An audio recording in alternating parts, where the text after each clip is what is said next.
Salut tout le monde, on se retrouve aujourd'hui pour un nouvel update lecture. On commence donc avec le tome 8 de Mercy Thompson, donc La faille de la nuit de Patricia Briggs, aux éditions Milady. Donc je vous avais dit que dans les deux tomes précédents, je sais plus si c'est le tome 6 ou le 7. Je crois que c'est le tome 6, le 7 ça avait été. J'avais un peu perdu mon personnage.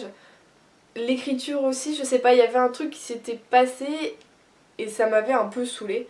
Mais j'avais voulu continuer cette aussi parce que ça a été ma première série Beatlit et voilà, j'ai adoré l'univers de Mercy Thompson, tout ça. Donc je me suis dit on continue quand même. Et ce tome 8 me tentait particulièrement parce que voilà, il va y avoir du grabuge au sein de la meute. Voilà. Et bingo j'ai adoré ce tome 6, j'allais dire ce tome 8. Donc il y a l'ex-femme de Adam qui revient un peu en fait à la charge parce qu'elle est poursuivie par un méchant monsieur, hein, tout simplement, donc il faut la protéger. Et elle va donc vivre dans la maison de Adam et Mercy avec la meute, ce qui va forcément créer des conflits, mais Mercy va plutôt bien gérer les choses, hein, on va dire, voilà. Et en même temps, du coup, eux vont devoir combattre ce monsieur méchant. Le méchant monsieur. Et il va se passer encore quelques autres petits trucs. Enfin voilà, c'est du Mercy, c'est du Patricia Briggs, c'est de la bonne écriture, c'est du bon Beatlit. On est en fait à fond dedans. J'ai retrouvé mon personnage quoi, j'ai retrouvé Mercy. Mais ma Mercy, voilà, merci. Faut que j'arrête. Enfin voilà, j'ai retrouvé le personnage que j'aimais, que j'appréciais tant au début avec voilà, sa grande gueule et on y va et voilà, ça va dépoter et je m'en fous de ce que tu racontes, moi je vais par là-bas, enfin... Voilà, c'est vraiment du Mercy tout craché, donc j'ai retrouvé mon personnage et du coup bah, j'ai hâte de lire le tome 9, forcément. Je remercie l'auteur de m'avoir redonné goût à cette série parce que voilà, c'est ma série chouchou et ça me faisait du mal en fait, ça me faisait mal au cœur de ne plus être dedans et donc ça y est, je suis revenue et je suis hyper contente.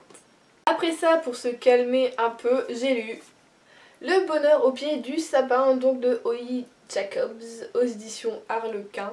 Ça fait toujours bizarre de dire ça. Édition Harlequin, effectivement. Donc là, on était dans un de mes livres pour le Challenge Cold Winter. Donc j'en ai lu un, youhou! Donc là, on est vraiment dans un roman cocooning où tout, voilà, bah, on sait que tout va bien se passer, on sait qu'il va y avoir une histoire d'amour, que les gens vont être gentils, qu'il va grave neiger. On est donc avec Maeve qui vit dans une petite ville des États-Unis. Elle s'occupe de la bibliothèque donc de la ville mais de façon associative et en même temps elle travaille dans une sorte de cave à vin, voilà. Donc tout va bien pour elle, enfin tout va bien pour elle, voilà, elle a fait sa petite vie jusqu'au jour où il neige tellement que un camping-car on va dire échoue par chance devant chez elle sur le parking et elle va donc aider ces gens. Donc va s'en suivre toute une histoire voilà où enfin voilà Maeve est juste trop gentille quoi, tu te dis je tomberai jamais sur quelqu'un comme ça en pleine catastrophe, enfin voilà. En pleine tempête de neige, tu te dis tu tomberas jamais sur une fille comme ça, c'est voilà, c'est juste un ange, hein, tout simplement. Elle pense tout le temps aux autres, jamais à elle.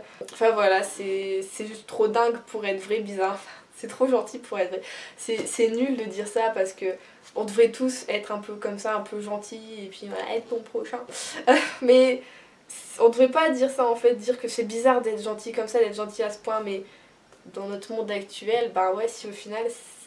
C'est bizarre, ça fait quelque chose qu'elle soit si gentille que ça, on se dit c'est pas possible, c'est pas vrai quoi. Et du coup on n'y croit pas. Mais ça a été une bonne petite lecture.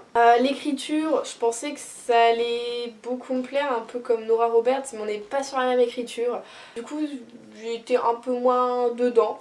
Ça se lit tout seul, c'est mignon, c'est tout chaud, c'est familial, c'est voilà, c'est hyper entraide tout ça, enfin voilà, c'est juste une sorte de vie rêvée, hein, tout simplement. Ça fait vraiment Noël, là on peut pas dire, c'est vraiment un livre pour Noël, donc ça a été une bonne lecture malgré l'écriture. C'est donc tout pour cette update lecture, j'espère que ça vous aura plu, dites-moi ce que vous avez lu cette semaine ou dernièrement. Je vous fais donc de très gros bisous et je vous dis à bientôt dans une prochaine vidéo.